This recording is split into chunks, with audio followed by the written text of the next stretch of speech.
Hello, नमस्कार, आदाब, सत श्री अकाल, गुड मॉर्निंग दोस्तों। जीएस वाले भैया आपका हार्दिक स्वागत एवं अभिनंदन करते हैं। तो दोस्तों हम लोग यहाँ पर आरओ का फुल प्रैक्टिस सेट करा रहे हैं, जिसमें हम लोगों ने ध्येय आईएएस के 20 प्रैक्टिस सेट पूरे अपलोड कर दिए हैं। और ये जीएस वर्ल्ड का दोस्तों चौथा प्रैक्टिस सेट है, जिसमें 3 प्रैक्टिस सेट फुल, एक प्रैक्टिस सेट इतिहास का, एक भूगोल का, एक पॉलिटी का full subjective wise practice set upload हो चुके हैं। और ये चौथा प्रैक्टिस सेट इकोनॉमिक्स का है दोस्तों। दोस्तों अभी तक के जितने भी प्रैक्टिस सेट कराए गए हैं फुल डिटेलिंग के साथ चारों ऑप्शन को कवर करते हुए विद मैपिंग के साथ कवर कराए गए हैं दोस्तों। तो जो कि आप लोगों के एग्जाम के लिए काफी हेल्पफुल हो जाता है एग्जाम में एग्जीक्यूट करने के लिए और लॉन्ग टाइम तक अपने मेमोरी में उसको बनाए रखने के लिए। दोस्तों इसके पहले हमने और भी प्रैक्टिस सेट अपने अपलोड कर दिए हैं, जिसमें 5 प्रैक्टिस सेट जीएस के भी अलग से अपलोड किए गए हैं और 8 प्रैक्टिस सेट हिंदी के अपलोड किए हैं। वो बहुत मस्ट है आप लोगों के लिए देखना ये सारे प्रैक्टिस सेट। दोस्तों हम किसी भी एग्जाम की तैयारी कर रहे हो जिसमें भी जीएस पूछी जाती है, ये सारे प्रैक्टिस सेट उसके लिए बहुत इंपॉर्टेंट है, क्योंकि इसको एक्सप्लेन ही इस तरीके से किया गया है। चाहे वो पीसीएस का एग्जाम हो, चाहे आरओ का एग्जाम हो, चाहे किसी भी तरीके का वनडे का एग्जाम हो, आपका पुलिस कांस्टेबल का एग्जाम आ रहा है, सीटेट का एग्जाम आ रहा है, या एसएससी जीडी कोई भी तरीके का वनडे एग्जाम हो, सभी एग्जाम के लिए ये जो सेशन है ये बहुत इंपॉर्टेंट है। क्योंकि दोस्तों जीएस पूछी जाती है सब में, तो उस तरीके से सबका ये इंपॉर्टेंस हो जाता है। ठीक है, तो दोस्तों अब हम लोग अपने सेशन की ओर आगे बढ़ते हैं। पहला क्वेश्चन है, वर्ष 2021-22 में उत्तर प्रदेश का सकल राज्य घरेलू उत्पाद मतलब GSDP, gross state domestic product, में कितने प्रतिशत की वृद्धि दर्ज की गई है? इसका हो जाएगा दोस्तों 16.8% की दर्ज की गई है।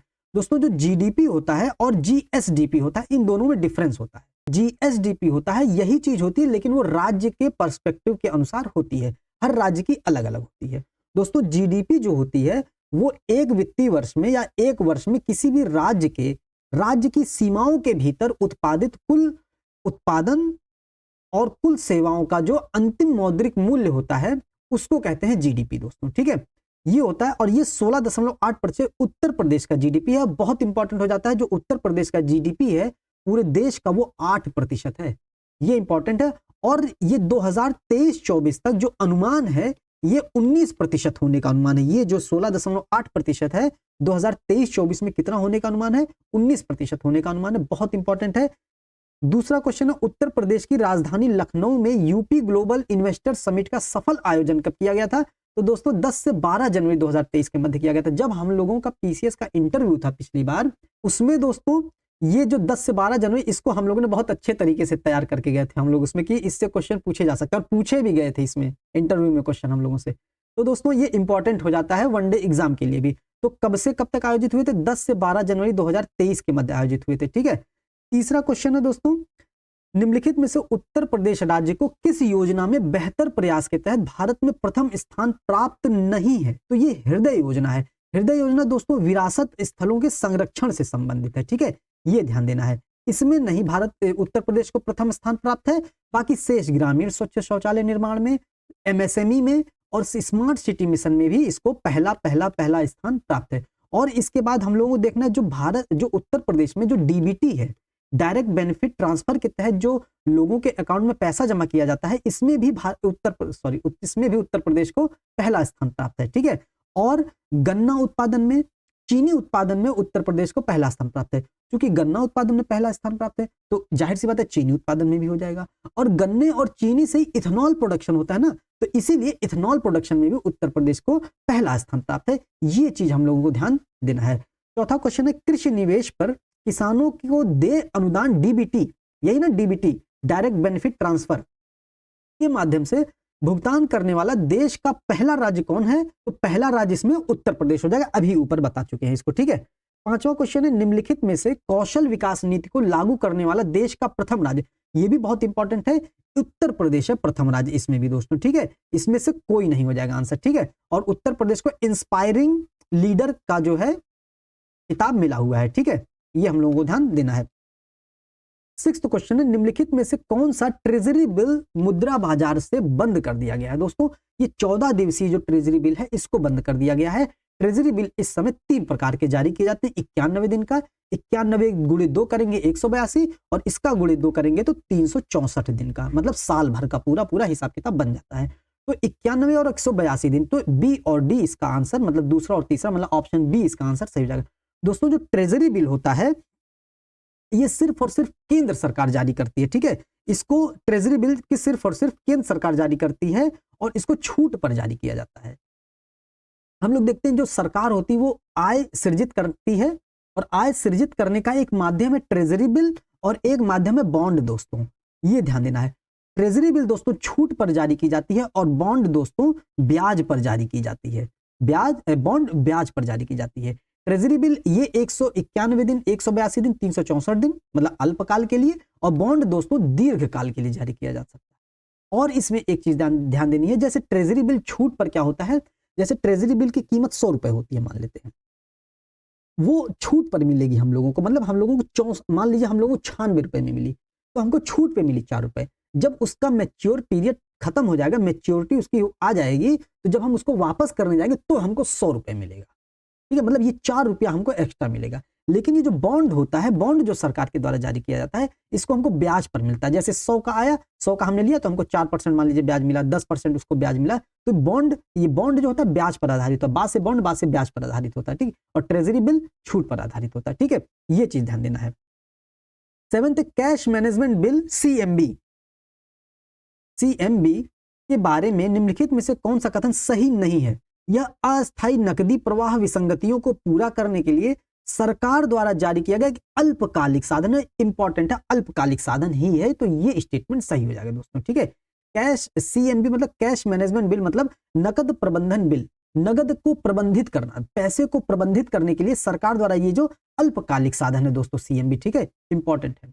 जैसे भी ट्रेजरी बिल था अल्पकाल, वैसे ही ये 91 दिनों से कम की परिपक्व अवधि के लिए जारी किया जाता है, ये भी सही है। अब देखिए ट्रेजरी बिल में क्या था, ट्रेजरी बिल दोस्तों 91 दिन और 182 दिन और 364 दिन, ठीक है, ये था जारी, और 14 दिन वाला नहीं था, 14 दिन समाप्त कर दिया गया था, लेकिन ये 91 दिन से कम में है। मतलब ये ट्रेजरी बिल 91 दिन से कम का नहीं था और ये कैश मैनेजमेंट बिल 91 दिन से कम का है, तो ये चीज ध्यान देना है। ये भी स्टेटमेंट सही है। और क्या पूछा कौन सा सही नहीं है, तो इसका डी हो जाएगा, ठीक है, मतलब दोनों सही है, इसका मतलब डी ऑप्शन इसका सही हो जाएगा। 8वां है मुद्रा विनिमय व्यवस्था के संबंध में निम्नलिखित कथनों पर विचार करें।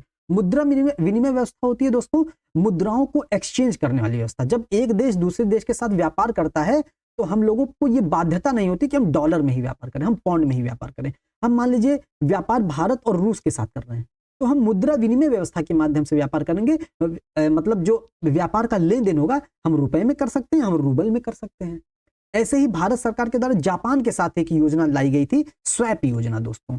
स्वैप 2018 लाई गई थी, बहुत इंपॉर्टेंट है, पूछा जा सकता क्वेश्चन। तो स्वैप भी मुद्रा विनिमय व्यवस्था को नियंत्रित, मुद्रा विनिमय व्यवस्था के अनुसार व्यापार करने के लिए स्वैप योजना लाई गई थी, तो ये इंपॉर्टेंट है, ध्यान देना है। इसमें क्या होता है, मुद्राओं का आदान प्रदान बाजार दर पर नहीं बल्कि बाजार द्वारा निर्धारित विनिमय दर पर निर्धारित होता है, ये सही स्टेटमेंट है, ठीक है।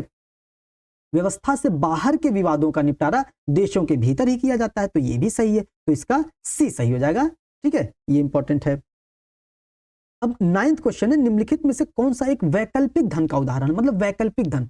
मुद्रा नोट तो वैकल्पिक धन है नहीं, ये खुद ही धन है, सिक्का भी खुद धन है, तो चेक नहीं है दोस्तों, चेक हम वैकल्पिक धन के रूप में, विश्वसनीय मुद्रा के रूप में देखते हैं, ठीक है, ये इंपॉर्टेंट है। 10th है विशेष आर्थिक क्षेत्र SEZ स्पेशल इकोनॉमिक जोन की अवधारणा निम्नलिखित में से पहली बार किसके द्वारा पेश की गई थी। बहुत इंपॉर्टेंट है, चीन के द्वारा पहली बार 1979 में यूज की गई थी। बहुत इंपॉर्टेंट दोस्तों, इसके पहले 1965 में भारत के कांडला में EPZ शुरू की गई थी। EPZ का मतलब होता है export processing zone. Export processing zone होता है, इसको गुजरात के कांडला में शुरू किया गया था। अब हमको ये ध्यान देना है, जो ये SEZ शुरू हुआ था चीन के द्वारा 1979 में, फिर जाके भारत में SEZ को, इसी EPZ को SEZ में परिवर्तित कर दिया गया। इसकी व्यवस्थाओं में परिवर्तन करके 2000 ईस्वी में नीति बनाई गई, 2004 में इसको SEZ पारित किया गया और 2006 में इसको लागू कर दिया गया दोस्तों, ठीक है। ये चीज है, बहुत इंपॉर्टेंट है, ध्यान देना है आप लोगों को, ठीक है। और ये दोस्तों जो EPZ था एशिया का पहला निर्यात संवर्धन व्यवस्था थी, ठीक है। 11th है भारत में न्यूनतम वेतन अधिनियम पहली बार किस वर्ष पारित किया गया था। पहली बार 1948 में पारित किया गया था। बहुत इंपॉर्टेंट हो जाता है, 1948 में कुशल और अकुशल मजदूरों के हितों को संरक्षण करने के लिए, उनको न्यूनतम मजदूरी देने के लिए यह व्यवस्था हमने 1948 में निर्धारित की थी, ठीक है।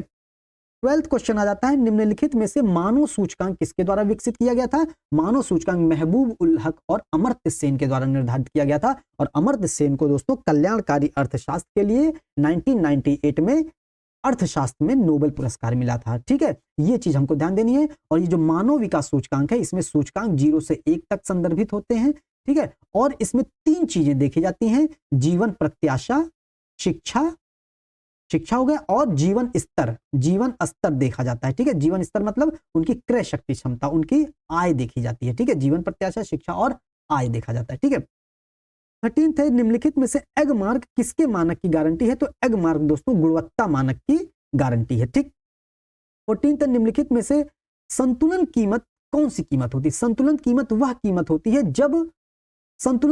जब आपूर्ति मांग के बराबर हो जाती है। मतलब आपूर्ति जितनी है, मतलब मांग जितना है उतनी ही आपूर्ति हो रही है, तो कीमत कैसी होती है? कीमत संतुलित होती है। ठीक है, हमको ये ध्यान देना दोस्तों। इसमें लगभग हम पूरा इकोनॉमिक्स आपका कवर करा देंगे। जैसे पिछले के सेशंस में हमने इतिहास पूरा कवर कराया, भूगोल पूरा एक्सप्लेनेशन के ही बदौलत हमने कवर कराया है उसको। ठीक है, पूरा इतिहास कवर कराया, पूरी पॉलिटी कवर कराई है दोस्तों, सिर्फ इसी आधार पर। ठीक है, 15th क्वेश्चन देखते हैं, किसी फर्म द्वारा उत्पादन की एक अतिरिक्त इकाई का उत्पादन करके कुल लागत में वृद्धि को क्या कहा जाता है? तो उसको सीमांत लागत कहा जाता है।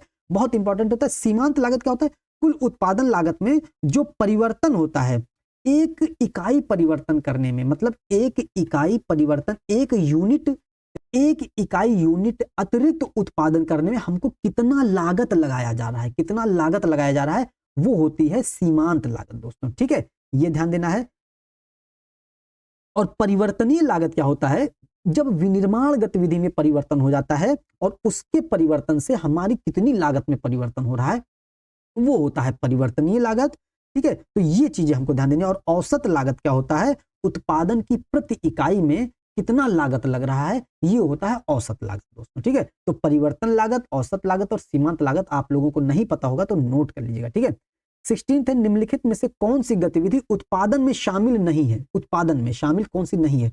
एक किसान द्वारा गेहूं का उत्पादन तो शामिल है, ये किसी कंपनी द्वारा दवाओं का उत्पादन, ये विनिर्माण क्षेत्र का ये भी है। अस्पताल में की गई नर्स द्वारा सेवाएं, ये भी तृतीय क्षेत्र में आता है सेवाएं। एक गृहिणी द्वारा अपने घर में की गई सेवाएं, ये नहीं आती है दोस्तों, उत्पादन में शामिल ये नहीं होती है। और इसी का विचार विमर्श चल रहा है कि जो गृहिणी के द्वारा, जो महिलाओं के द्वारा घर में काम किया जाता है, क्या उसको काम की मान्यता मिले, क्या उसको उत्पादन का मान्यता दी जाए? आखिर वो अपने घर का काम देख रही है, तभी तो जो है उसका पुरुष जाके बाहर का काम देख रहा है।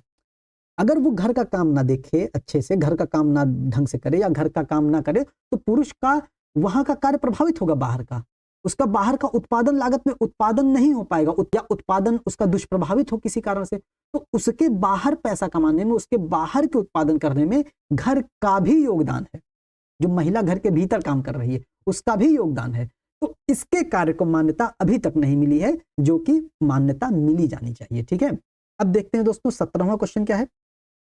निम्नलिखित में से कौन सा केंद्र सरकार के वर्तमान राजस्व में शामिल नहीं है? राजस्व आय और पूंजीगत आय दो होती है, तो कर राजस्व शामिल है, गैर कर राजस्व शामिल है, ब्याज भुगतान शामिल है दोस्तों, ऋण शामिल नहीं होता है। बहुत इंपॉर्टेंट ध्यान देना है, हम लोगों का जो राजस्व प्राप्त होता है, जैसे राजस्व क्या होता है? कर राजस्व और गैर कर राजस्व। और कर राजस्व में प्रत्यक्ष कर होता है और अप्रत्यक्ष कर होता है।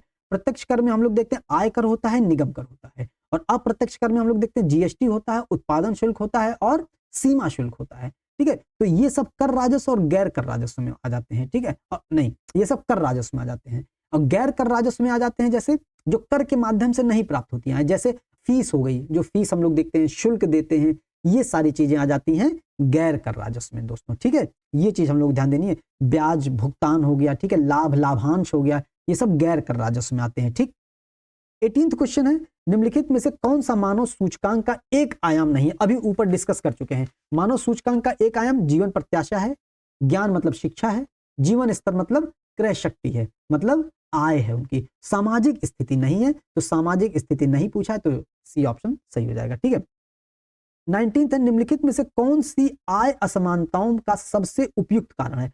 मतलब किस कारण से आय में असमानताएं फैली हुई हैं? नस्लीय कारक मतलब सबसे उपयुक्त कारक है, नस्लीय कारक भी है, अवसर की कमी भी है, पारिवारिक वातावरण में से विरासत भी, क्षमता में अंतर ये भी, लेकिन सबसे उपयुक्त कारण इसमें अवसरों की कमी हो जाएगा दोस्तों, ठीक है। इसीलिए कहा गया है हमारे संविधान के मतलब प्रस्तावना में भी कहा गया प्रतिष्ठा और अवसर की समानता प्राप्त कराने के लिए, है कि नहीं, प्रस्तावना में कहा गया है। और अनुच्छेद 38 में कहा गया जो नीति निदेशक तत्व है उसमें क्या गया, आय, प्रतिष्ठा, सुविधा और अवसर की असमानताओं को कम करना, है कि नहीं। हम लोग पढ़े हैं पॉलिटी के सेक्शन में भी और प्रैक्टिस सेट में भी आया है, तो हम कई बार बताए हैं इसको, ठीक है। तो ये सब चीजें ध्यान देनी। तो अवसरों की कमी है हमारे भीतर, हम लोगों के यहाँ भारत देश में, इसलिए जो है हमारे यहाँ आय असमानताओं में कमी का सबसे बड़ा कारण यही है, ठीक है।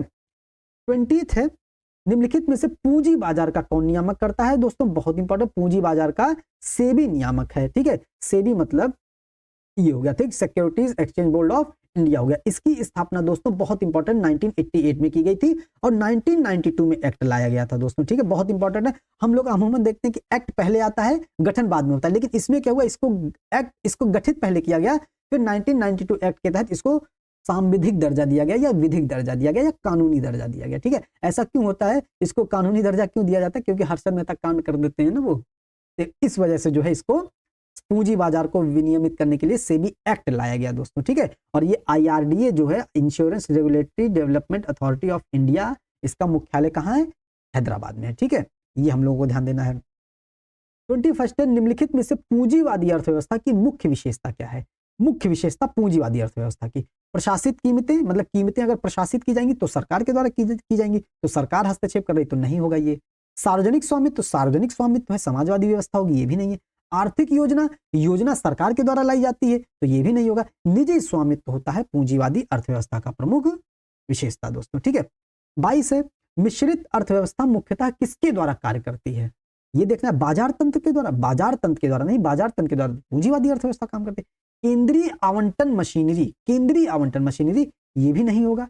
सरकारी नीति द्वारा विनियमित बाजार तंत्र, देखिए केंद्रीय आवंटन मशीनरी, ये भी थोड़ा सा समाजवादी व्यवस्था हो जाएगी, क्योंकि केंद्रीय आवंटन मशीनरी केंद्र के द्वारा आवंटित मशीनरी है। सरकारी नीति द्वारा विनियमित बाजार तंत्र, सरकारी नीति द्वारा विनियमित बाजार तंत्र, सरकारी नीति द्वारा मतलब सरकार के द्वारा विनियमित हो रहा, तो ये भी नहीं होगा, समाजवादी व्यवस्था में आ जाएगा। सरकारी भागीदारी, मतलब सरकार की भागीदारी हो रही है और योजना द्वारा निर्देशित बाजार तंत्र, और बाजार तंत्र भी, मतलब सरकार की भागीदारी समाजवादी व्यवस्था भी है और बाजार तंत्र है, पूंजीवादी अर्थव्यवस्था भी है, तो दोनों मिलकर ही तो मिश्रित अर्थव्यवस्था बनाती है, तो इसका डी ऑप्शन सही हो जाएगा, ठीक। 23 है, ब्याज दर नीति का निम्नलिखित में से घटक क्या है। ब्याज दर नीति दोस्तों मौद्रिक नीति का एग्जाम्पल है, ठीक। हम लोग दोस्तों देखते हैं कि मौद्रिक नीति क्या होती है, मौद्रिक नीति RBI के द्वारा लागू की जाती है, ठीक है, ये हमको ध्यान देना है। 24वां है, ग्रीन GNP शब्द क्या होता है दोस्तों, GNP शब्द क्या होता है, ग्रॉस नेशनल प्रोडक्ट, और GNP क्या होता है, इसको GNP से संदर्भित इसलिए देखा जाता है, इसको पर्यावरण से संबंध करके देखा जाता है, जहां ग्रीन आ गया, ठीक है। तो GNP की तीव्र वृद्धि ये नहीं होगा, प्रति व्यक्ति आय में वृद्धि ये भी नहीं होगा, आर्थिक विकास ये भी नहीं होगा, तो उपयुक्त में से कोई नहीं हो जाएगा, क्योंकि यहां पर जो है पर्यावरण से संबंधित GNP देखी जा रही है, ठीक है। 25 है, मुद्रा के अवमूल्यन का निम्नलिखित में से क्या परिणाम है। मुद्रा का अवमूल्यन क्या होता है दोस्तों, मुद्रा के मूल्य में कमी कर दी जाती है, ठीक है, जानबूझकर कमी की जाती है, उसको अवमूल्यन कहते हैं, ध्यान देना है, ठीक है। यहां पर जानबूझ के कमी की जा रही है, क्यों, ताकि निर्यात को बढ़ाया जा सके, ठीक है। तो इसमें क्या कह रहा है, क्या परिणाम क्या है, निर्यात में वृद्धि और भुगतान संतुलन में सुधार, यही सही हो जाएगा, ए ऑप्शन इसका, ठीक है दोस्तों। तो निर्यात में वृद्धि होगी और भुगतान संतुलन में सुधार होगा। तो मुद्रा के अवमूल्यन से क्या क्या लाभ होता है, मुद्रा के अवमूल्यन से हमारी GDP बढ़ती है, जब निर्यात बढ़ेगा तो हमारी GDP बढ़ेगी, हमारा रोजगार भी बढ़ता है दोस्तों, ठीक है, बहुत इंपॉर्टेंट है, रोजगार भी बढ़ता है और साथ साथ महंगाई भी बढ़ती है, ठीक है, साथ साथ महंगाई भी बढ़ती है, ये भी इंपॉर्टेंट है, ध्यान देना है। और मुद्रा का अवमूल्यन इसीलिए किया जाता है ताकि हमारे निर्यात को बढ़ाया जा सके, ठीक है। 26 है, निम्नलिखित में से दृश्य निर्यात और दृश्य आयात के बीच अंतर को किसके द्वारा परिभाषित किया जाता है।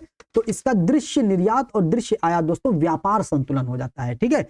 व्यापार संतुलन में हम लोग वस्तुओं का आयात निर्यात करते हैं, जो दृश्य है हमको जो दिख रही हैं उन्हीं का आयात निर्यात किया जाता है, ठीक है, उन्हीं का आयात निर्यात हमारा व्यापार संतुलन में आता है, ठीक। वस्तुएं दो मतलब निर्यात आयात दो प्रकार का होता है, एक दृश्य वस्तुओं का, एक अदृश्य वस्तुओं का। अदृश्य में दोस्तों सेवा व्यापार आ जाता है, ठीक है, अदृश्य में क्या आता है, सेवा आ जाता है, और सेवा में जैसे यातायात, यात्रा, बीमा, बैंकिंग, पर्यटन, ये सब चीजें सेवा में आ जाती हैं, ठीक है। और सेवा में एक चीज और आती है, यूनिट यूनिलैटरल ट्रांसफर आ जाता है। मतलब यूनिलैटरल ट्रांसफर का मतलब जो विदेशों से प्रेषण होता है ना, जो धन दिया जाता है, जैसे यूएई में कमा रहे हैं, यूएई में भारतीय हैं, वो कमा रहे हैं तो भारत में पैसा भेजते हैं, तो ये अदृश्य हो गया, ठीक है, वो हमको पैसा भेज रहे हैं, ये प्रेषण में आ गया। और जो विदेशी अनुदान मिलता है ना, ये भी अदृश्य प्रेषण में आता है, ठीक है, तो ये चीज हमको ध्यान देना है। तो व्यापार संतुलन में केवल दृश्य निर्यात और दृश्य आयात आता है। और भुगतान संतुलन क्या होता है? भुगतान संतुलन जो एक देश के द्वारा समस्त विश्व से एक वर्ष का जो पूरा आर्थिक लेन देन होता है उसको भुगतान संतुलन कहते हैं। और उसी में जो दृश्य वस्तुओं का लेन देन होता है उसको हम व्यापार संतुलन कहते हैं, ठीक है, यहां से हमको ये ध्यान देना है। 27 है, निम्नलिखित में से कौन सा संगठन असंगठित क्षेत्र के लिए डाटा एकत्र करता है? बहुत इंपॉर्टेंट है, तो NSSO हो जाएगा, नेशनल सैंपल सर्वे ऑर्गेनाइजेशन हो जाएगा। ये 1950 में स्थापित किया गया था। ये क्या करता है? ये देखता है कि सरकार के द्वारा जो योजनाएं चलाई जा रही हैं उसके अंतर्गत कितने शौचालय बने हैं, कितने आवास बने हैं, ठीक है, ये सारी चीजें, कितने घरों में बिजली पहुंची है, तो NSSO वो आंकड़े एकत्र करता है असंगठित क्षेत्र के लिए। और दोस्तों जो CSO होता है इसका गठन 1951 में हुआ था। ये क्या देखती है? ये राष्ट्रीय आय की गणना का कार्य देखती है, ठीक है, ये मुद्रास्फीति का कार्य देखती है, ठीक, ये चीज ध्यान देना है। 28वां है, निम्नलिखित में से अनुसूचित बैंकों को किससे पंजीकृत होना आवश्यक है? तो अनुसूचित बैंकों को दोस्तों RBI से पंजीकृत होना आवश्यक है, तो ठीक है, अनुसूचित बैंक क्या होते हैं? जो RBI एक्ट 1935 आया था ना, इसकी जो अनुसूची 2 में है, अनुसूची 2 के तहत जितने भी बैंक आएंगे उनको कहा जाता है अनुसूचित बैंक, ठीक है। RBI एक्ट 1935 की धारा 2 के तहत जितने भी बैंकों का वर्णन होगा वो होते हैं अनुसूचित बैंक, बहुत इंपॉर्टेंट है, ध्यान दीजिएगा। 29 है, निम्नलिखित में से किसे राष्ट्रीय ऋण के रूप में नहीं देखा जाता है? तो जीवन बीमा पॉलिसी यही नहीं है दोस्तों, ठीक है, राष्ट्रीय ऋण के रूप में नहीं देखा जाता है। मतलब दीर्घकालिक सरकारी बॉन्ड ये राष्ट्रीय ऋण होता है, मतलब राष्ट्रीय बचत प्रमाण पत्र, हम लोग इसको NSC कहते हैं, ये भी आता है। और PF जो होता है भविष्य निधि, ये भी राष्ट्रीय ऋण के रूप में होता है, लेकिन जीवन बीमा पॉलिसी ये राष्ट्रीय ऋण के रूप में नहीं होता है। 30 क्वेश्चन है, किसी देश का विश्व के अन्य देशों के साथ होने वाले समस्त मौद्रिक लेन देन का वार्षिक रिकॉर्ड, अभी ऊपर बता चुके हैं, भुगतान संतुलन और व्यापार संतुलन, दृश्य वस्तुओं के आयात निर्यात को व्यापार संतुलन कहते हैं, ठीक है। 31 है, निम्नलिखित में से ब्रेक इवन पॉइंट वह जगह है जहां पर कुल राजस्व और कुल लागत के बराबर होती है। ब्रेक इवन पॉइंट वहां पर हो जाता है जहां पर जितनी हम लागत लगा रहे हैं और कितना हमको राजस्व प्राप्त हो रहा है दोनों बराबर होता है, मतलब ना लाभ की स्थिति हो रही है और ना हानि की स्थिति हो रही है, ठीक है, ये हम लोगों को ध्यान रखना है।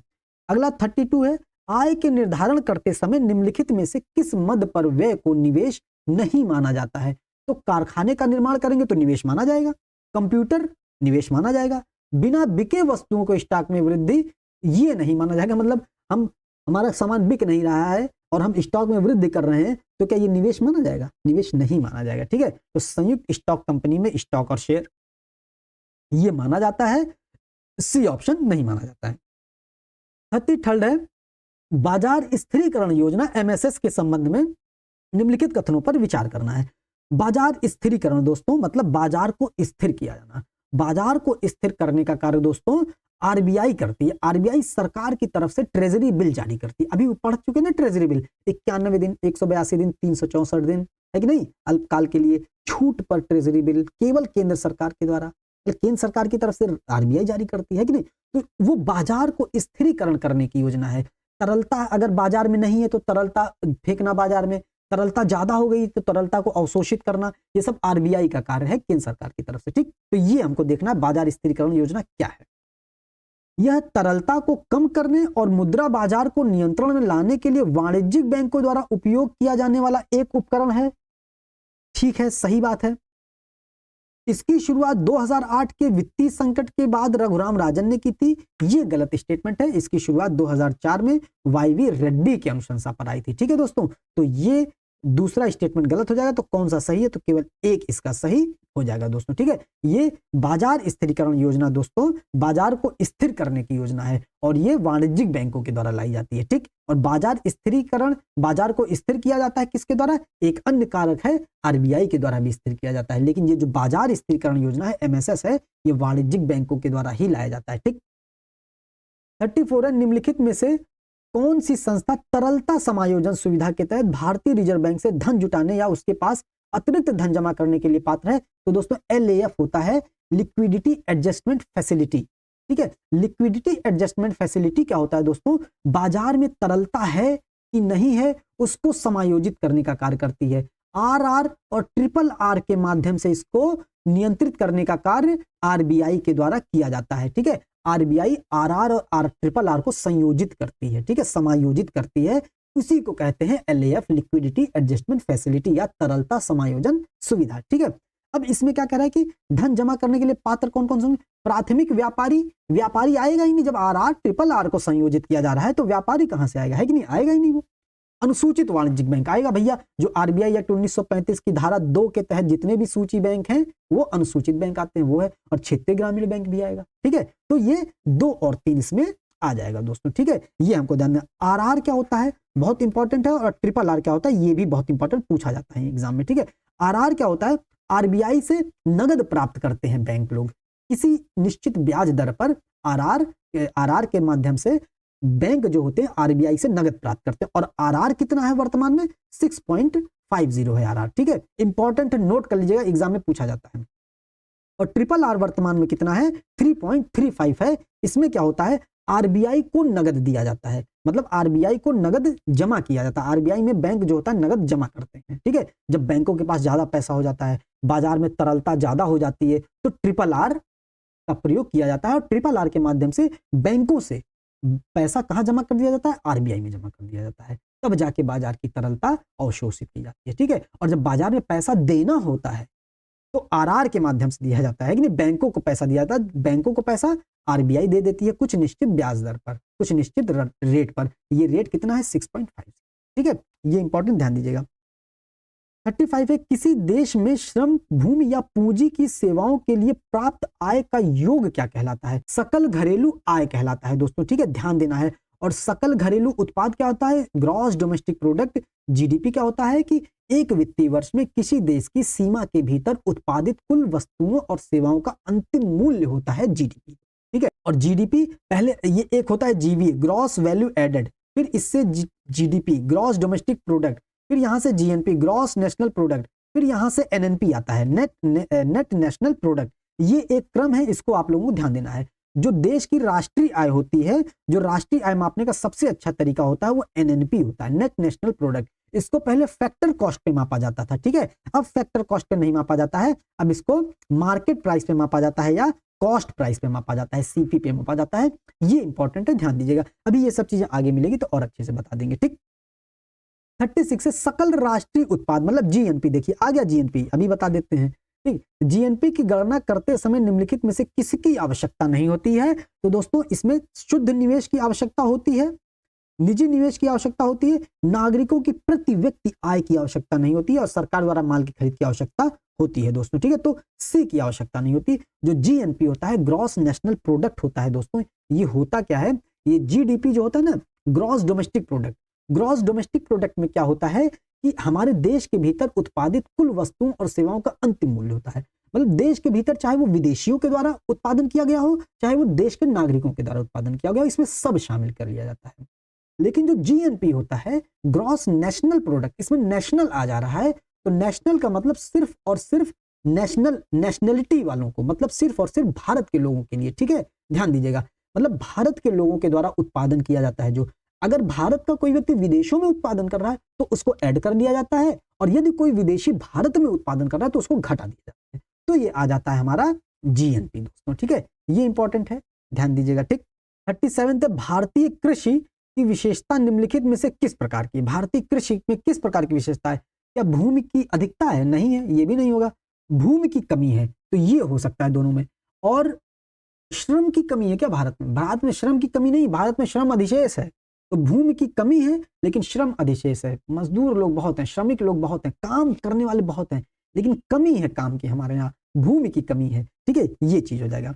38 है, मूल्य सिद्धांत को निम्नलिखित में से किस नाम से जाना जाता है? तो मूल्य सिद्धांत को दोस्तों सूक्ष्म अर्थशास्त्र के नाम से जाना जाता है। ठीक है, ये हमको ध्यान देना है। जो सूक्ष्म अर्थशास्त्र होता है वो व्यक्तिगत स्तर पर निर्णय लेने के संबंध में होता है, व्यक्तिगत स्तर पर निर्णय लेने के और व्यवहार से संबंधित होता है, किसी व्यक्ति के द्वारा किसी घर में या किसी फर्म के व्यवहार पर आधारित होता है और उसी के आधार पर गणना की जाती है, वो कहलाता है सूक्ष्म अर्थशास्त्र या माइक्रो इकोनॉमिक्स कहलाता है। ठीक है।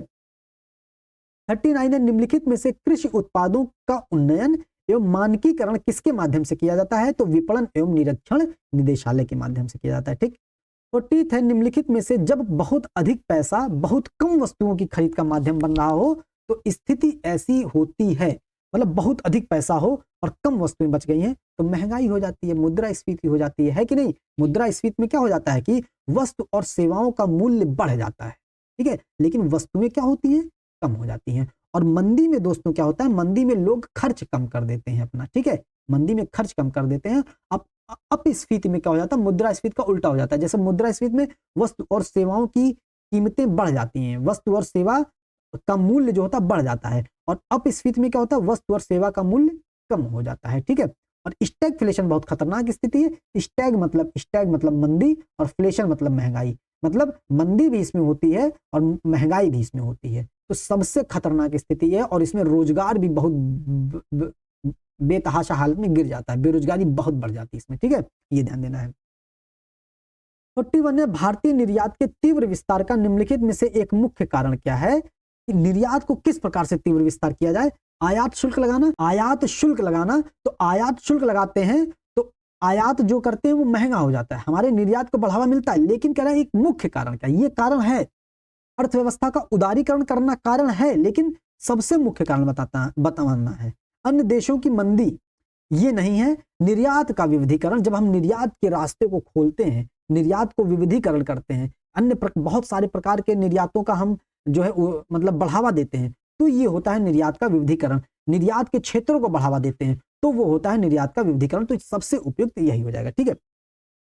42 है, निम्नलिखित में से किसान क्रेडिट कार्ड योजना 1998 में नाबार्ड के द्वारा शुरू की गई थी, आर.वी. गुप्ता समिति की सिफारिश पर दोस्तों। ठीक। 43 है, निम्नलिखित में से कौन सा कर केंद्र सरकार द्वारा एकत्र नहीं किया जाता है? तो आयकर, सीमा शुल्क, व्यावसायिक कर, उत्पाद शुल्क कर किया जाता है, व्यावसायिक कर नहीं किया जाता है दोस्तों। ठीक है, ये इंपॉर्टेंट है, ध्यान दीजिएगा, व्यावसायिक कर नहीं किया जाता है। 44 है, भारत में लघु उद्योग की परिभाषा निम्नलिखित में से किस पर आधारित है? तो लघु उद्योग है इकाई द्वारा बिक्री, मशीनों और उपकरणों में निवेश, यही है दोस्तों, मशीनों और उपकरणों में निवेश। अगर 5 करोड़ से ज्यादा मशीनों और उपकरणों में निवेश हो रहा है तो मतलब वो लघु उद्योग नहीं है, वो बृहद उद्योग है। मतलब 5 करोड़ से कम अगर मशीनों में या उपकरणों में निवेश हो रहा है तो वो लघु उद्योग में आ जाता है। ठीक है।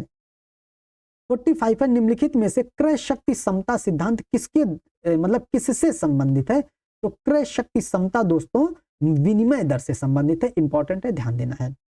46 है, अर्थशास्त्र में ज्ञान, तकनीक, कौशल, शिक्षा को निम्नलिखित में से क्या माना जाता है? तो मानव पूंजी माना जाता है। ठीक है। 47 है, बैंक दर से तात्पर्य उस ब्याज दर से है जिस पर केंद्रीय बैंक वाणिज्यिक बैंक को ऋण देता है। सेकंड ऑप्शन इसका सही हो जाएगा। बैंक दर वर्तमान में कितना है? जितना आरआर है, आरआर कितना है? 6.5%। ठीक है, ये ध्यान देना है। और इसमें केंद्रीय बैंक वाणिज्यिक बैंकों को ऋण देता है। वाणिज्यिक बैंकों में जैसे सहकारी बैंक आ जाते हैं, विकासात्मक बैंक आ जाते हैं, ये सब चीजें इसमें आ जाती हैं। ठीक है। 48 है, निम्नलिखित में से कौन सा आर्थिक विकास का बेहतर माप है? आर्थिक विकास का सबसे बेहतर माप होता है प्रति व्यक्ति आय, पर कैपिटा इनकम कितना है, ये आर्थिक विकास का सबसे बेहतर माप होता है। ठीक। 49 है, निम्नलिखित में से आर्थिक विकास किस पर निर्भर करता है? तो प्राकृतिक संसाधन पर निर्भर करता है, पूंजी का निर्माण कैसा हो रहा है ये भी निर्भर है, बाजार का कितना आकार है ये भी निर्भर करता है, मतलब उपरोक्त सभी हो जाएगा। ठीक है। 50 है, वे भुगतान जो कंपनियां बाहरी लोगों को उनकी वस्तुओं और सेवाओं के लिए करती है क्या कहलाती हैं? वो दोस्तों स्पष्ट लागत कहलाती है। बहुत इंपॉर्टेंट ध्यान देना, स्पष्ट लागत क्या होता है? ऐसी लागत जो हमको स्पष्टतः दिखाई दे। अब स्पष्टतः दिखाई दे मतलब कच्चा माल खरीद रहे हैं, कच्चे माल पर हम पूंजी लगा रहे हैं तो कच्चे माल पर हमारी लागत लग रही है, दिख रहा है। परिवहन पर हम लागत लगा रहे हैं, दिख रहा है। विज्ञापन दे रहे हैं हम, लग रहा है उसमें लागत, तो ये सब चीजें स्पष्ट लागत हो जाती है। ठीक है, तो हमको ये ध्यान देना है। 51 है, निम्नलिखित में से राष्ट्रीय आय किस प्रकार उत्पन्न होती है? तो राष्ट्रीय आय कोई पैसा कमाने वाली गतिविधि, कोई भी श्रम साध्य गतिविधि, कोई भी लाभ कमाने वाली गतिविधि और उपरोक्त सभी, तो इसमें ये सभी है। ठीक है, उपरोक्त सभी हो जाएगा इसमें, ठीक है, कि राष्ट्रीय आय इन सब चीजों से उत्पन्न होती है। 52 है, निम्नलिखित में से मुद्रा आपूर्ति किसके द्वारा नियंत्रित होती है? तो मुद्रा आपूर्ति दोस्तों भारतीय रिजर्व बैंक के द्वारा आपूर्ति इसकी पूर्ति होती है। मुद्रा आपूर्ति के कुछ उपकरण होते हैं, मुद्रा आपूर्ति के उपकरण जैसे RR, RRR है कि नहीं, LAF liquidity adjustment facility, MSF marginal standard facility, OMO open market operation, ये सब चीजें मुद्रा आपूर्ति के साधन होते हैं, उपकरण होते हैं। इन्हीं में घटा बढ़ा करके जो होती है मुद्रा आपूर्ति RBI नियंत्रित करती है। RR और RRR को अभी ऊपर पढ़ चुके हैं, जब LAF लिक्विडिटी एडजस्टमेंट फैसिलिटी में RR और RRR का प्रयोग किया जाता है कि नहीं, लिक्विडिटी एडजस्टमेंट फैसिलिटी में इसका प्रयोग किया जाता है, ठीक है। OMO दोस्तों, OMO ओपन मार्केट ऑपरेशन होता है, इसमें सरकारी प्रतिभूतियों की खरीद बिक्री करती है। MSF क्या होता है? मार्जिनल स्टैंडर्ड फैसिलिटी, इसमें क्या होता है 2% जो है बैंकों को दिया जाता है RBI के माध्यम से, इसको अभी आगे आएगा तो आगे ये सब पढ़ेंगे, ठीक है। 53 है, रबी विपणन वर्ष 2022-23 में गेहूं का न्यूनतम समर्थन मूल्य कितना निर्धारित किया गया था? तो 2015 में नहीं, 2015 रुपए प्रति क्विंटल निर्धारित किया गया था, ठीक है। अब इसमें देखते हैं MSP क्या होता है, मिनिमम सपोर्ट प्राइस। दोस्तों मिनिमम सपोर्ट प्राइस सरकार के द्वारा फसलों पर की जाने वाली ऐसी घोषणा होती है जो किसानों को उससे कम कीमत पर अपने खाद्यान्न को बेचना नहीं होता है। मतलब अगर कैसी भी स्थिति आ जाए बाजार में, उससे कम कीमत पर वो अपने वस्तुओं को बेच नहीं सकते, अपने खाद्यान्न वस्तुओं को बेच नहीं सकते हैं। और MSP 23 फसलों पर दी जाती है दोस्तों, ठीक है। MSP की घोषणा दोस्तों कौन करती है? CACP करती है, ठीक है। CACP 1965 में आया था और 23 फसलों पर करती है। 23 फसलों में 7 दोस्तों अनाज हैं, ठीक है, 7 अनाज हैं, और 7 दोस्तों जो है तिलहन है, ठीक है, 7 तिलहन है, और 5 दोस्तों दलहन फसलें हैं, ठीक है, और 4 दोस्तों वाणिज्यिक फसलें हैं, ठीक है, ये ध्यान देना। अब 7 अनाज में कौन कौन से आ जाएंगे? धान, गेहूं, मक्का, ज्वार, बाजरा, रागी, जौ, ये 7 फसलें हो गई। अब ये 7 तिलहन में कौन कौन सी फसल आ जाती? सरसों, सोयाबीन, सूरजमुखी, मूंगफली, कुसुम, तिल और नाइजर सीड आती है, ये हो जाती है, ठीक है, ये हो गया। अब 5 दाल में चना, मटर, सरसों, अरहर और उड़द हो जाती है, 5 ही हो गई, और दाल हो गई। 4 वाणिज्यिक फसलें कौन कौन सी हो जाती है? वाणिज्यिक फसल में जैसे कपास हो गया, कच्चा जूट हो गया, कोपरा हो गया और गन्ना हो गया दोस्तों, ये ध्यान देना। और गन्ना पे MSP नहीं दी जाती, गन्ना पे FRP दी जाती है, फेयर एंड रेम्यूनरेटिव प्राइस दिया जाता है, ठीक है। और FRP की जो घोषणा होती है वो कौन करती है? अनुशंसा तो CACP ही करेगी FRP की, लेकिन जो इसकी घोषणा होती है cabinet committee on economic affairs करती है, ठीक है, cabinet committee on economic affairs करती है, आर्थिक मामलों की मंत्रिमंडलीय समिति करती है दोस्तों, ठीक है, ये ध्यान देना है। 54 है, बालिकाओं के प्रति आमजन की सकारात्मक सोच विकसित करने हेतु तो उत्तर प्रदेश सरकार द्वारा मुख्यमंत्री कन्या सुमंगला योजना के अंतर्गत प्रति लाभार्थी को कितनी धनराशि? तो 15,000 धनराशि दी जाती है। इसकी शुरुआत दोस्तों 2019 में की गई थी, ठीक है। 55 है, निम्नलिखित में से कौन सी वस्तु भारत के भुगतान संतुलन के चालू खाते में शामिल नहीं है? दोस्तों भुगतान संतुलन का चालू खाते में शामिल नहीं है, बताना है। चालू खाता और पूंजीगत खाता 2 खाता होता है, ठीक है। तो अल्पकालिक वाणिज्यिक उधार ये शामिल है, गैर मौद्रिक सोने की गतिविधियां ये पूंजीगत खाते में शामिल है, ठीक है, तो ये नहीं शामिल है। निवेश आय भी चालू खाते में शामिल है और भुगतान स्थानांतरण भी चालू खाते में शामिल है, तो बी इसका ऑप्शन सही हो जाएगा। 56 है, कच्चे माल के आधार पर उद्योगों का वर्गीकरण निम्नलिखित में से कौन सा है? कच्चे माल के आधार पर छोटा पैमाना, बड़ा पैमाना, प्राथमिक और माध्यमिक, बुनियादी और उपभोक्ता, कृषि आधारित उद्योग और खनिज आधारित उद्योग। खनिज आधारित और कृषि आधारित उद्योग कच्चे माल पर आधारित उद्योग होते हैं, तो डी ऑप्शन इसका सही हो जाएगा। 57 है, किसी विदेशी देश में अपने घरेलू विक्रय मूल्य से कम कीमत पर सामान बेचने की प्रथा को डंपिंग कहते हैं, और इसको रोकने के लिए सरकार के द्वारा, देशी सरकार के द्वारा एंटी डंपिंग शुल्क लगाया जाता है। दोस्तों क्या होता है इसमें? जैसे चाइना मान लीजिए डंपिंग करता है भारत में, चाइना डंपिंग कैसे करता है? चाइना में कोई सामान मान लीजिए वहां के मार्केट में 10 रुपए में बिक रहा है, ठीक है, वहां के घरेलू कीमत से कम कीमत पर हमारे यहाँ बेचना, मतलब हमारे यहाँ 5 रुपए में बेच रहा है, अपने यहाँ तो 10 रुपए में बेच रहा है, घरेलू विक्रय की मूल्य तो 10 रुपया है, लेकिन हमारे यहाँ 5 रुपए में बेच रहा है, तो हमारे यहाँ का व्यापार क्या होगा? दुष्प्रभावित होगा। तो इसको कहते हैं वो हमारे यहाँ सामान को डंप कर रहा है, और सरकार, हमारी भारत सरकार क्या करेगी? हमारे व्यापार को संरक्षित करने के लिए एंटी डंपिंग शुल्क लगा देगी। एंटी डंपिंग ड्यूटी लगा देगी, मतलब उसके वस्तुओं पर जब आयात करेंगे तो सीमा शुल्क बढ़ा देगी या कुछ भी बढ़ा देगी, ठीक है, तो सामान महंगा हो जाएगा, मतलब वो फिर 10 रुपया के बराबर आ जाएगा उसकी घरेलू कीमत के, है कि नहीं। तो तब हमारा व्यापार भी मतलब एक सकारात्मक प्रतिस्पर्धा होगी। तो डंपिंग ये हो गया, और एंटी डंपिंग जो घरेलू सरकार लगाती है, जो हम लोग लगाते हैं, ठीक है, ये हो जाएगा। 58 हो जाएगा, यदि आय के उच्च स्तर के साथ कर की दर बढ़ती है तो इसे क्या कहते हैं, मतलब आय बढ़ रही है और कर की दर भी बढ़ रही है तो इसे प्रगतिशील कर कहते हैं। और प्रगतिशील कर दोस्तों भारत में ही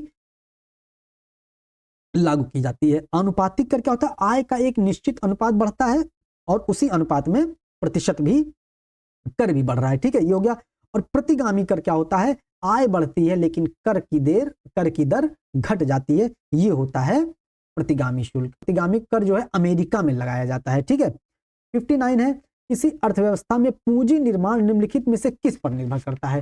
तो पूंजी निर्माण किस पर निर्भर करेगा, कुल आय, कुल मांग, कुल बचत, कुल उत्पादन, किस पर, तो जितना पूंजी निर्माण होगा, इतना पूंजी निर्माण होगा जितना हमारी बचत होगी। हम जितना बचत करेंगे उतना ही पूंजी हम निर्माण कर पाएंगे। किसी के पास खूब पैसा है, वो उसका कोई मतलब नहीं कि पूंजी निर्माण में काम आ रहा है कि नहीं, जितना बचत होता है ना वो पूंजी निर्माण का प्रमुख साधन होता है, ठीक है।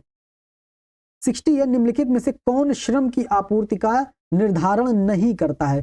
तो श्रम की आपूर्ति का निर्धारण कौन नहीं करता है, जनसंख्या का आकार और आयु संरचना निर्धारण करता है, कार्य की प्रकृति कैसी है निर्धारण करता है, कार्य की सीमांत उत्पादकता और कार्य अवकाश अनुपात, कितनी श्रमिकों को कितनी छुट्टी मिल रही है, कितना अवकाश मिल रहा है, कितना कार्य करना है, ये भी श्रम की आपूर्ति पर निर्भर करता है। तो सी नहीं होगा, श्रम की जो है सीमांत उत्पादकता इस पर निर्भर नहीं करती है दोस्तों, ठीक है। ये जो श्रम की आपूर्ति होती है, जिस पर ऐसी कंडीशन होती है जिस पर श्रमिक जो होता है काम करने के लिए तैयार होते हैं, वो होता है श्रम की आपूर्ति। अब यहाँ पर किस किस चीजों पर तैयार होंगे, मतलब जनसंख्या का आकार कितना है, आयु संरचना कितनी है, इन सब चीजों के आधार पर हम देखते हैं कि हमारे श्रम की आपूर्ति कितनी है दोस्तों, ठीक है। 61 है, अर्थशास्त्र में समुद्री जल, ताजा हवा आदि को माना जाता है, आदि को मुफ्त माल माना जाता है कि मुफ्त में मिल गई, समुद्री जल, ताजी हवा, सूर्य की लाइट, है कि नहीं, सौर ऊर्जा बन रही, ये सब मुफ्त के साधन माने जाते हैं, ठीक है।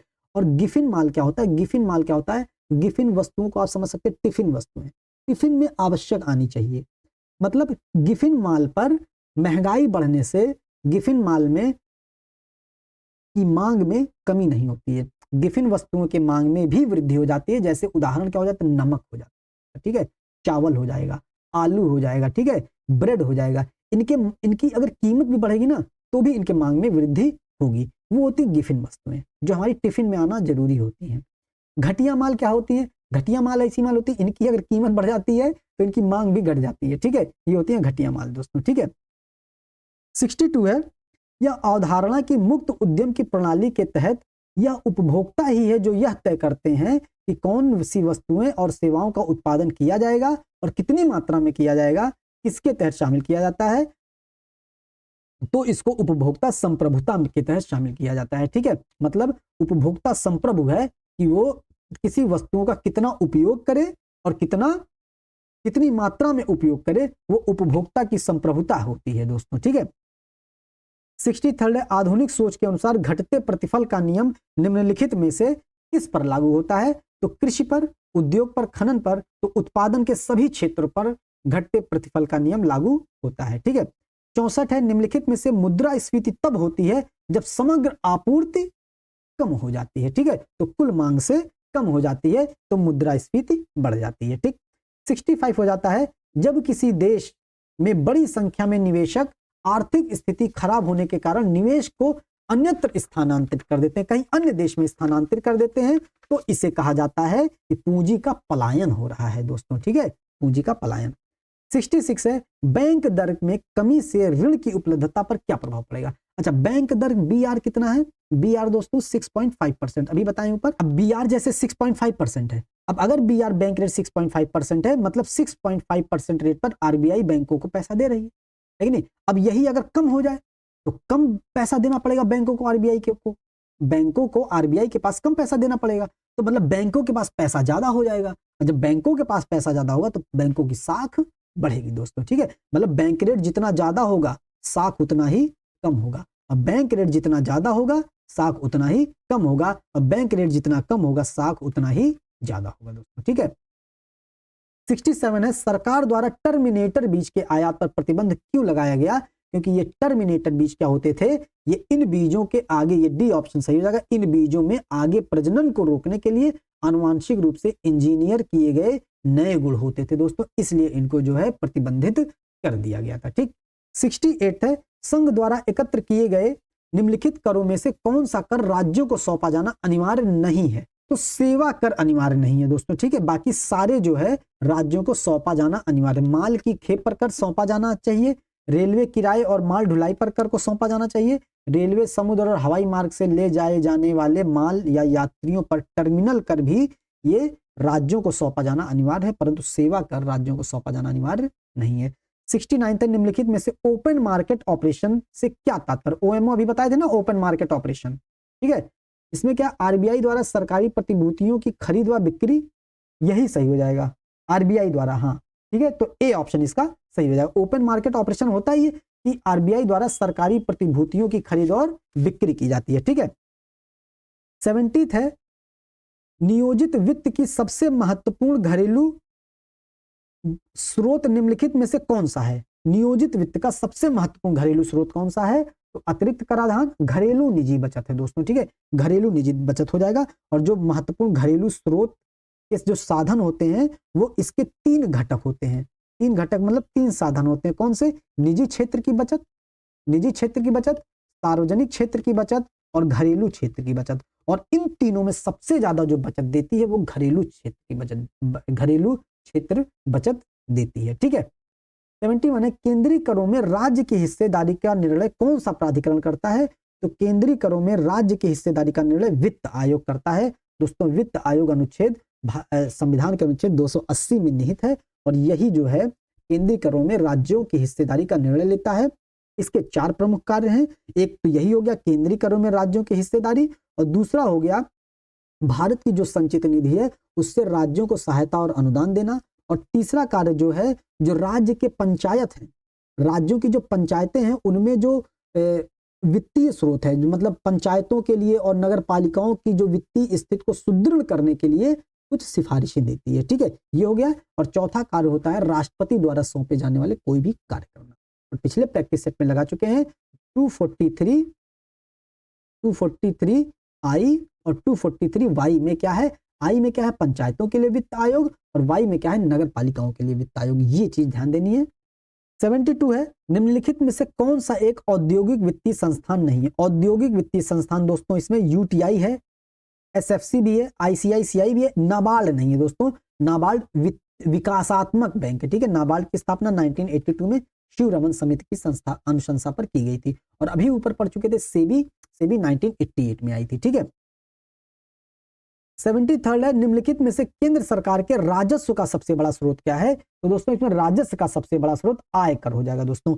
आयकर दोस्तों कितना है? 14% है, और सीमा शुल्क दोस्तों 4% है, और केंद्रीय उत्पाद शुल्क दोस्तों 7% है, और निगम कर दोस्तों 15% है, और जीएसटी दोस्तों 17% है अभी 2022-23 के बजट के अनुसार दोस्तों, ठीक है। 74वां है, निम्नलिखित में से कौन सा केंद्र सरकार के राजस्व का स्रोत नहीं है? आयकर है, उत्पाद शुल्क है, निगम कर है, कृषि आयकर नहीं है दोस्तों, तो डी ऑप्शन इसका सही हो जाएगा। 75 है, निम्नलिखित में से कौन सा भारत में राजकोषीय नीति का उद्देश्य नहीं है? तो राजकोषीय नीति का उद्देश्य मूल्य स्थिरता है, पूर्ण रोजगार है, अंतरराष्ट्रीय व्यापार का विनियमन ये नहीं है, धन और आय का समान वितरण ये भी है, तो सी ऑप्शन इसका नहीं होगा, ठीक। 73 है, भारत में पूंजी गहन उद्योगों का निम्नलिखित में से सबसे अच्छा उदाहरण क्या है? पूंजी गहन उद्योग मतलब ऐसे उद्योग जिसमें बहुत गहन पूंजी लगाई जा रही, बहुत भारी पूंजी लगाई जा रही है, तो भारी उद्योगों में तो क्या हो जाएगा? स्टील उद्योग हो जाएगा, पर्यटन उद्योग, कपड़ा उद्योग, खेल सामग्री उद्योग, ये सब हल्के उद्योग हैं, स्टील उद्योग भारी उद्योग है, ठीक है। 77 है, आय पद्धति के माध्यम से राष्ट्रीय आय का आकलन करते समय निम्नलिखित में से कौन सा शामिल नहीं किया जाता है? तो किराया शामिल किया जाता है, पेंशन नहीं शामिल किया जाता है क्योंकि पेंशन को दोस्तों अनुत्पादक आय माना जाता है, ठीक है, और मिश्रित आय भी शामिल किया जाता है और अवतरित लाभ भी शामिल किया जाता है। इसमें पेंशन को नहीं शामिल किया जाता क्योंकि पेंशन को अनुत्पादक आय माना जाता है, उत्पादक आय नहीं माना जाता है, ठीक है। 78 है, सकल घरेलू उत्पाद जीडीपी जीडीपी और सकल राष्ट्रीय उत्पाद जीएनपी के बीच मुख्य अंतर क्या है? अभी ऊपर बता चुके हैं, विदेश से शुद्ध विदेशी आय यही है। मतलब जीडीपी क्या होता है? एक वित्तीय वर्ष में किसी देश की सीमा के भीतर जो होता है उत्पादित कुल वस्तुओं और सेवाओं का अंतिम मूल्य होता है जीडीपी। और जीएनपी में क्या होता है? और इस जीडीपी में क्या होता है? जीडीपी में देश के भीतर चाहे नागरिक हो चाहे विदेशी हो, सबके द्वारा जो उत्पादित होता है वो गणना उसकी की जाती है। लेकिन जीएनपी में क्या होता है कि जो विदेशों में हमारे भारतीय कमा रहे हैं उसको ऐड कर लिया जाता है, और जो भारत में जो विदेशी कमा रहे हैं उसको घटा दिया जाता है। तो क्या हो गया? यही विदेश से शुद्ध विदेशी आय, इसके बीच मुख्य अंतर है। ठीक।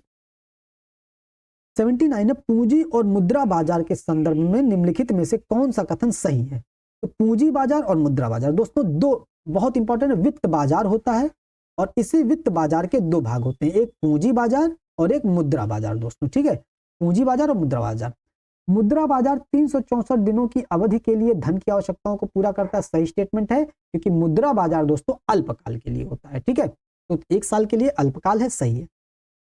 पूंजी बाजार 364 दिनों से ऊपर की अवधि के लिए धन की आवश्यकताओं को पूरा करती है, ये भी सही है। पूंजी बाजार 364 दिन से अधिक मतलब दीर्घकालीन। ठीक है, ये भी सही है, तो दोनों इसका सही हो जाएगा, सी ऑप्शन।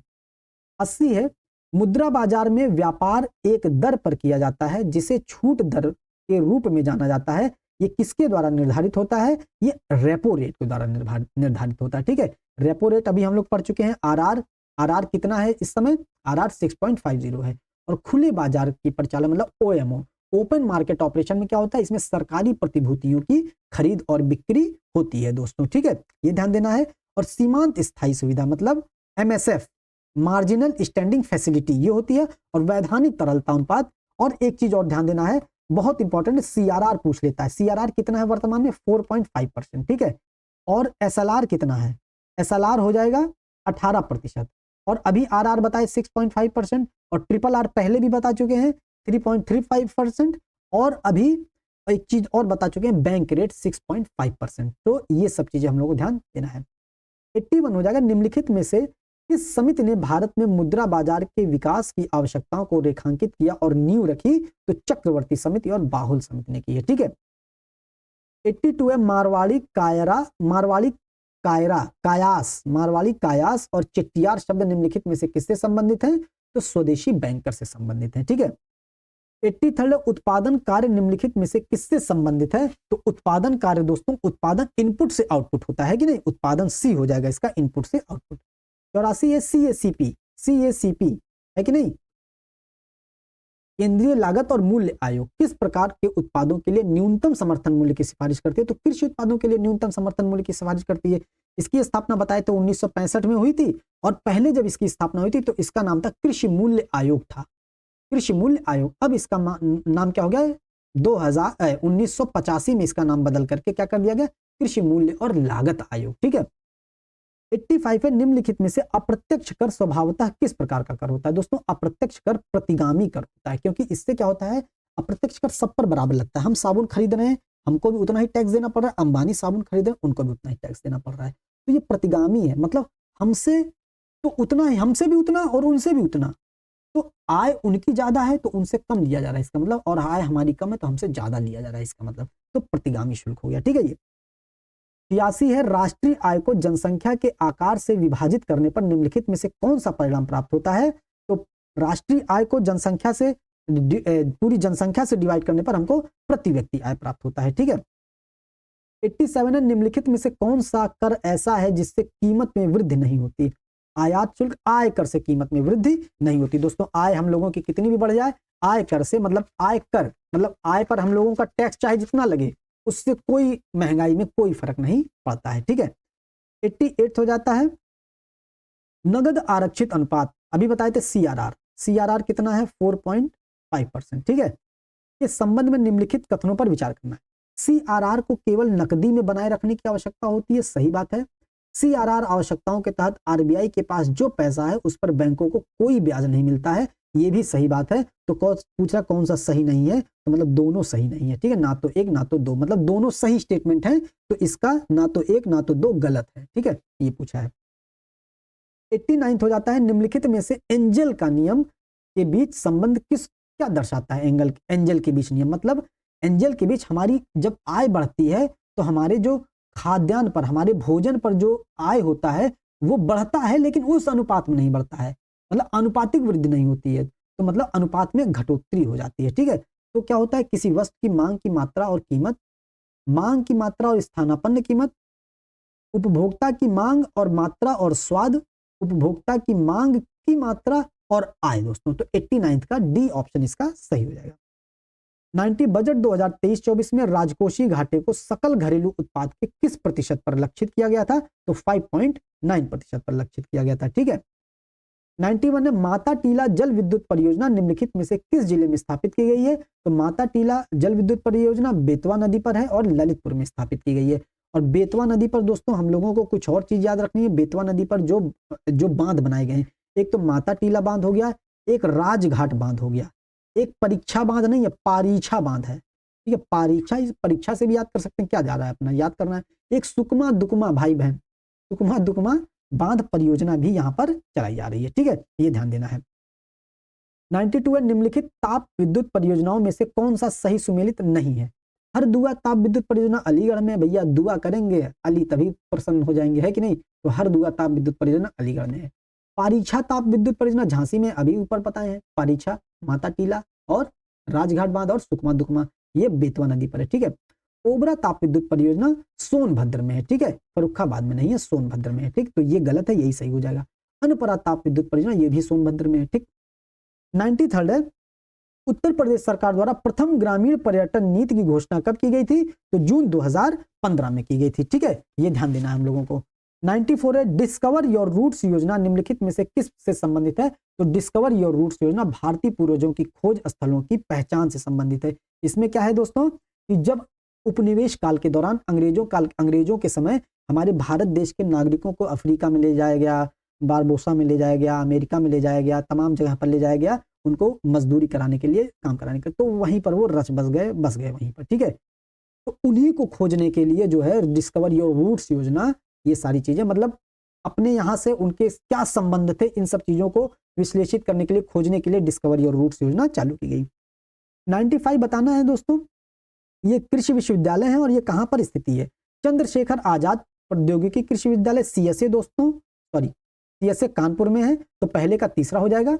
आचार्य नरेंद्र देव दोस्तों अयोध्या में है, तो उसके बाद दूसरे का एक हो जाएगा। सरदार वल्लभ भाई पटेल पिछले प्रैक्टिस सेट में मिल चुका है, मेरठ में है, तो तीसरे का चौथा हो जाएगा। और सैम हिगिन बॉटम कृषि विश्वविद्यालय प्रयागराज में है, तो इसका दूसरा हो जाएगा। 3 1 4 2 बहुत इंपॉर्टेंट है, ध्यान देना है। ठीक है, बी ऑप्शन इसका सही हो जाएगा। 96 है उत्तर प्रदेश सरकार द्वारा मुख्यमंत्री पर्यटन संवर्धन योजना कब से चलाई जा रही है? तो मार्च 2021 से चलाई जा रही है। ठीक है। 97 है उत्तर प्रदेश में कृषि विश्वविद्यालय की संख्या कितनी है? तो 6 है। 6 है दोस्तों, कौन कौन सी? अभी देख लिए, चंद्रशेखर आजाद यूनिवर्सिटी मतलब कृषि विश्वविद्यालय चंद्रशेखर आजाद के नाम पर है, कहां पर है? कानपुर में है। दूसरा है आचार्य नरेंद्र देव के नाम पर, कहां पर है? अयोध्या में है। तीसरा है सरदार वल्लभ भाई पटेल के नाम पर है, कहां पर है? मेरठ में है। चौथा अभी पढ़े थे सर हिगिन बॉटम कहां पर है? इलाहाबाद में है, ये पढ़ लिए थे। ये तो 4 पढ़े थे अभी ऊपर। 5वां है बांदा कृषि विश्वविद्यालय, बांदा कहां है? बांदा में कृषि विश्वविद्यालय। और छठा है रानी लक्ष्मीबाई कृषि विश्वविद्यालय, ये कहां है? झांसी में है। तो ये 6 विश्वविद्यालय आपको पता होने चाहिए दोस्तों। ठीक।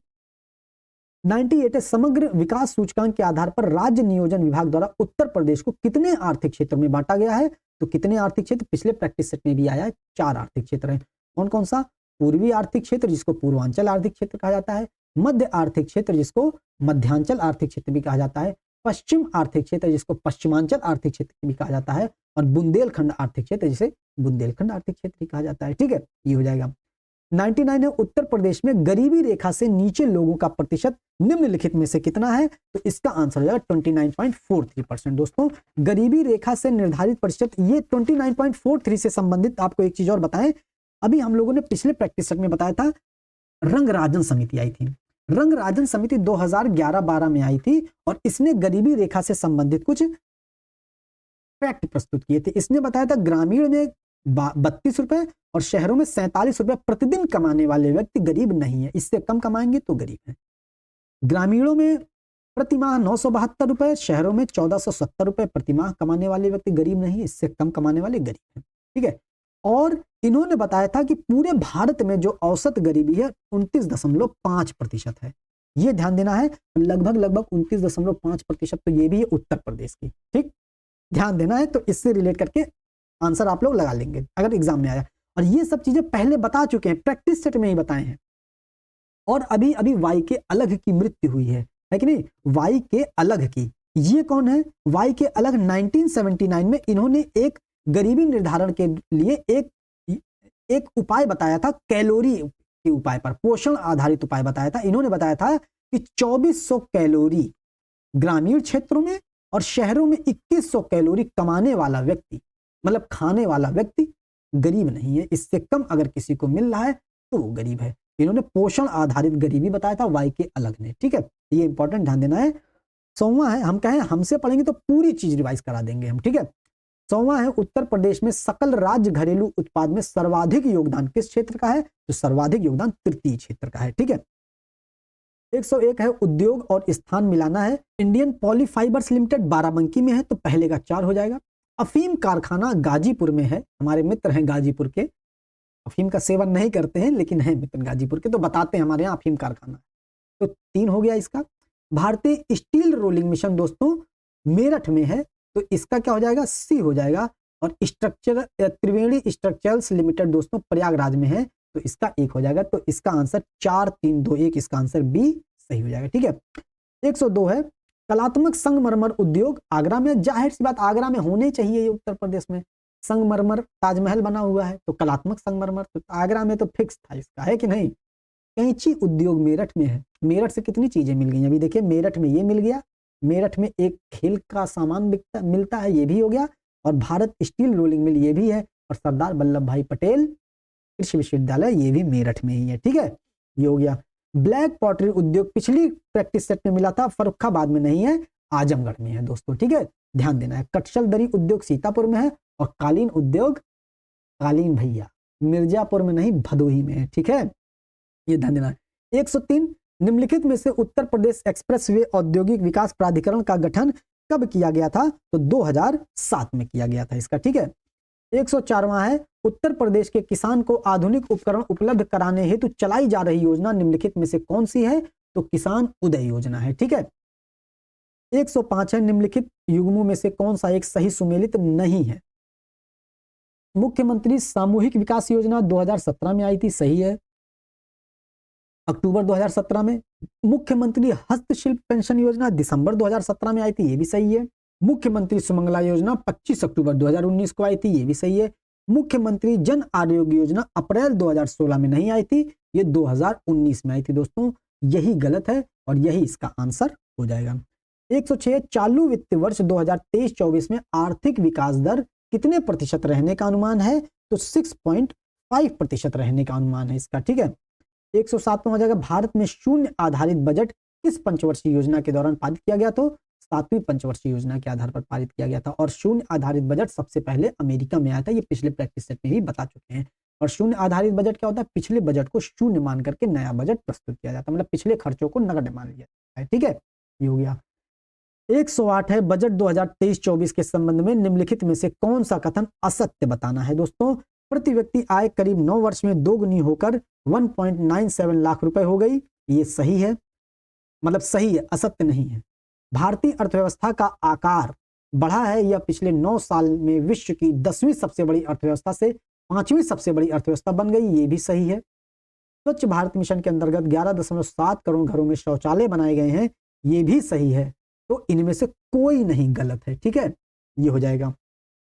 109 है, सुर्खियों में रही चिप्स 4 गठबंधन के सम्मेलन में कौन सा देश शामिल नहीं है? दोस्तों, तो इसमें भारत देश शामिल नहीं है। ठीक है, और इसमें जापान, दक्षिण कोरिया, ताइवान और अमेरिका शामिल है दोस्तों। ठीक, ये ध्यान देना है।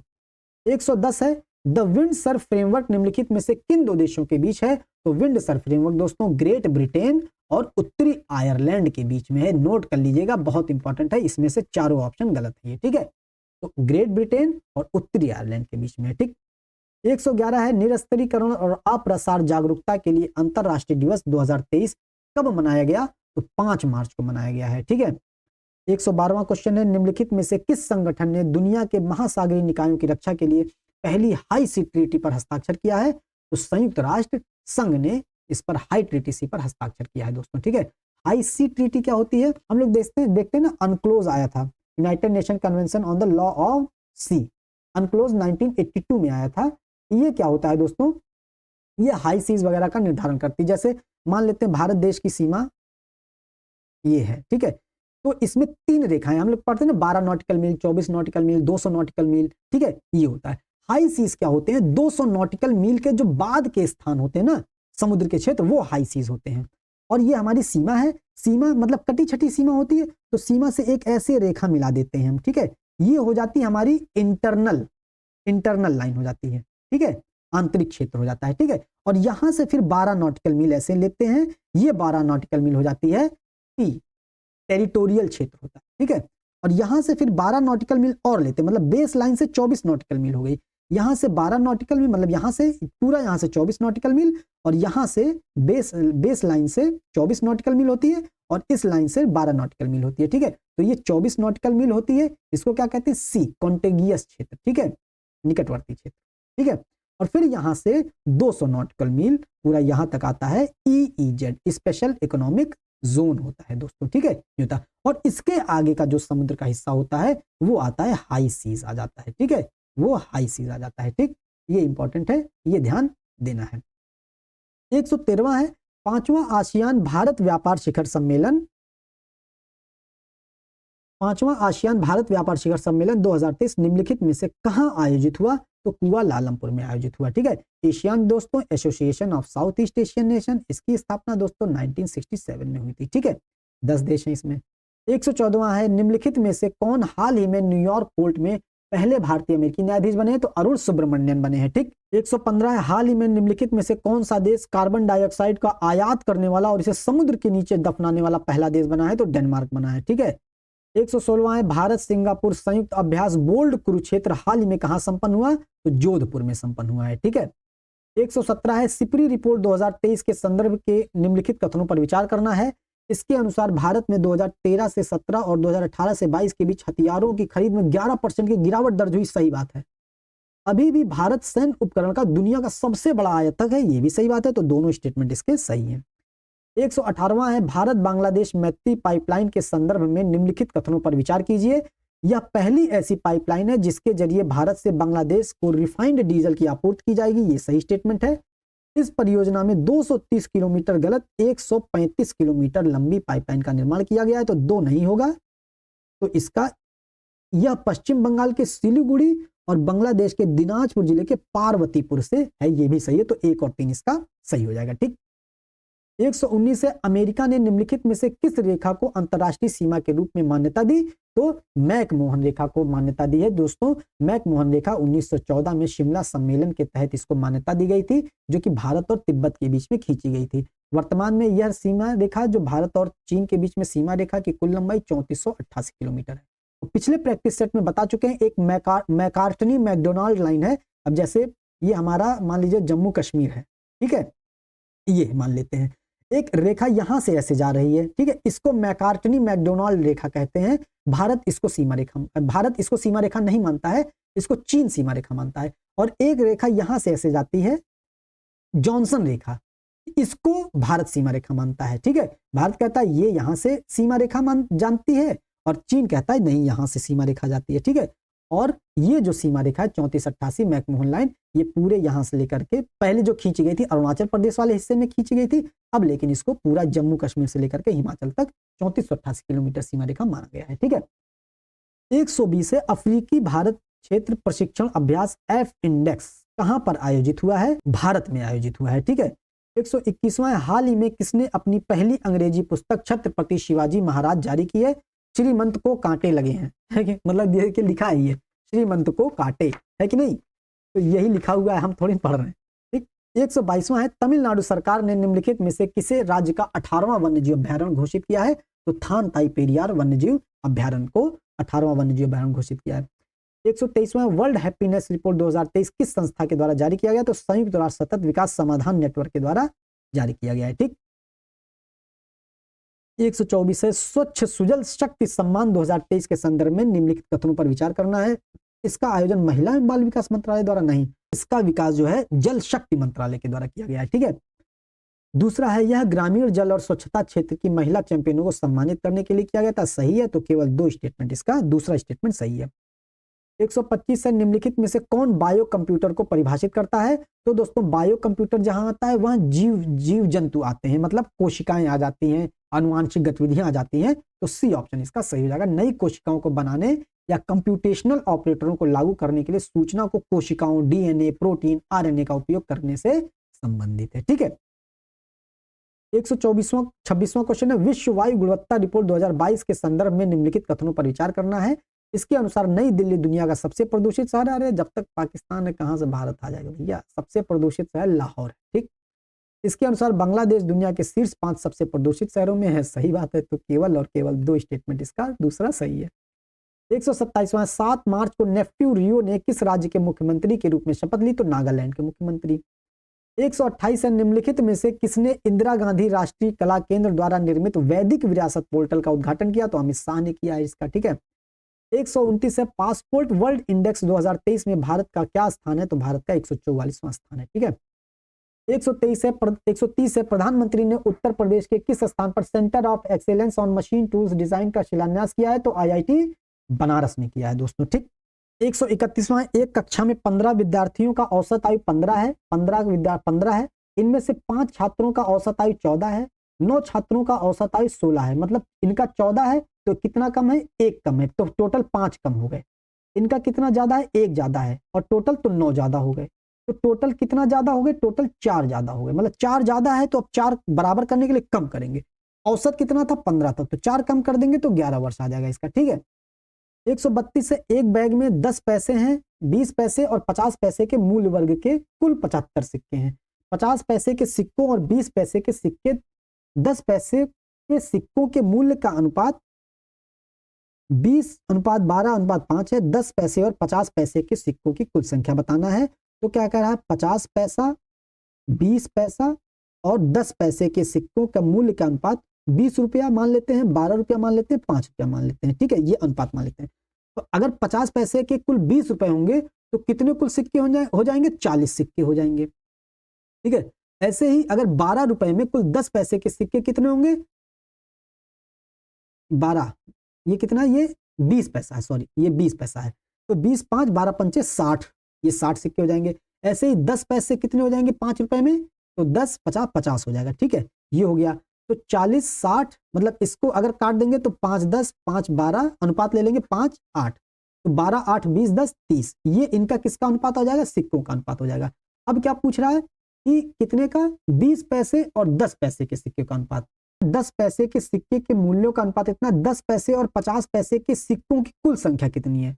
तो पहले हम देख लेते, तो कुल संख्या कितनी है? 12 8 20 10 30 है, तो कुल 30 है और किसके? 75 सिक्के हैं। ठीक है, ये हो गया। अब किसका पूछ रहा है? तो किसका पूछा? 10 पैसे और 50 पैसे, मतलब 10 पैसे और 50 पैसे, मतलब 10 8 18 का पूछ रहा है। ये हो गया। तो इसको सॉल्व करें, 6 3 18, 6 5 30, 5 15 75, 15 3 45 रुपया, 45 इसके कुल संख्या सिक्कों की आ जाएगी। ठीक, 33वां है 40 आदमी 30 दिनों में एक दीवार बना सकते हैं। तो टोटल भैया 40 आदमी 30 दिनों बना रहे हैं, कुल काम इतना हो गया। x दिन बाद 15 आदमी ने काम छोड़ दिया, मतलब 40 आदमी ये x दिनों तक काम करते हैं। ठीक है, मतलब 40 आदमी x दिनों तक काम करते हैं। ठीक, अब कह रहा है कि 15 आदमी ने काम छोड़ दिया और पूरा काम 42 दिन में पूरा हुआ। ठीक है, 15 आदमी ने काम छोड़ दिया, तो 40 आदमी थे, 15 आदमी काम छोड़ देंगे तो कितने आदमी बचे? 25 आदमी बचे। 25 आदमी ने, अब 42 दिन में काम पूरा हुआ, तो 42 और कितने दिन पहले? तो 42 x दिन पहले, ये कर देंगे 42, मतलब x दिन पहले, x दिन बाद उन्होंने काम छोड़ दिया था।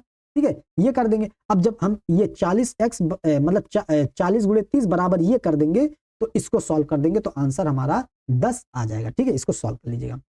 134 है ए ने बी को 30% लाभ पर एक वस्तु बेची।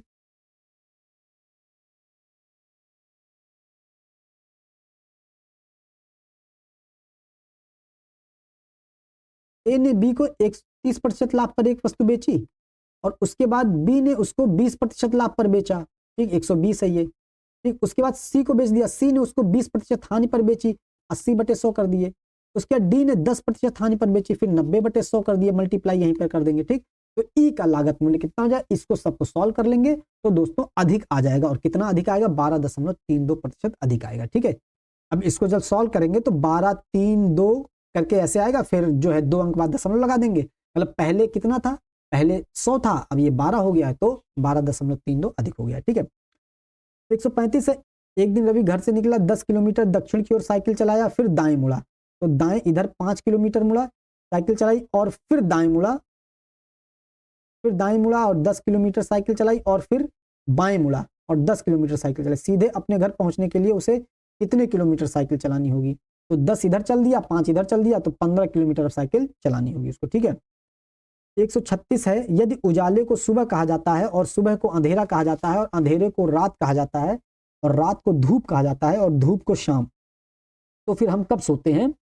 हम रात में सोते हैं, और रात को धूप कहा जा रहा है तो हम धूप में सोते हैं। ठीक, 137 है, निर्देश निम्नलिखित प्रश्नों को ध्यानपूर्वक अध्ययन करें और सही कालानुक्रमिक उत्तर चुने। तो मतलब दही, घास, मक्खन, दूध, गाय, तो सबसे पहले गाय, गाय घास खाती है, घास खाने के बाद भैया दूध देती है, दूध के बाद दही बनता है, फिर मक्खन बनता है, फिर हम लोग निपटा देते हैं। 5 2 4 1 3। 138 है, दिए गए विकल्पों में से सही विकल्प चुने, 50 59 75 16, तो इसमें कितने का अंतर है, 9 का, इसमें 16 का, इसमें 25 का, फिर आगे 9 3 का स्क्वायर है, 16 4 का स्क्वायर है, ये 5 का स्क्वायर है, फिर उसके बाद 6 का स्क्वायर, 36 आ जाएगा, तो 100 के बाद 36 136। 139 है, ए का भाई बी है। ठीक, ए का भाई बी है, ए का भाई बी है। ठीक है, बी की पत्नी सी है, बी की पत्नी सी है, ई ए का बेटा है, ई जो है ए का बेटा है, डी बी का पुत्र है, डी बी का पुत्र है, एफ ई का भाई है, ये एफ जो है, सॉरी पत्नी बना दिया, एफ ई का भाई है,